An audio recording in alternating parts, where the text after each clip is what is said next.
Before we get into all the things that you're doing now, how did you first really get started in the podcasting space? Were you just a fan, a listener? Were you creating it? Like, what was your entry point to wanting to be here? Definitely listener first. I actually think you and I spoke in like 2017. Do you remember this?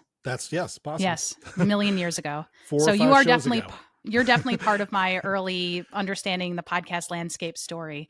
Yeah, I started as a listener. I really just wanted to listen and did not think I would ever start a podcast myself because I just thought nobody needed to hear my voice. You could hear my voice, but you didn't need it.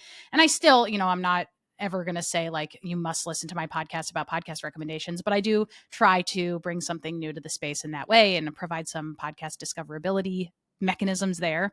But yes, started as a listener and then realized that I wanted to listen to more podcasts, but didn't know how to find them in a way that I trusted. So, for example, maybe I was scrolling on the apps and I would see a bunch of shows being promoted and I would try to check them out and I didn't love them. I wanted personalized recommendations and I wanted those recommendations from people that I already trusted. So I started Earbuds Podcast Collective, which you mentioned, in order to get recommendations from new people every week because the way the newsletter works is that each week is curated by a different person and anyone can curate a list.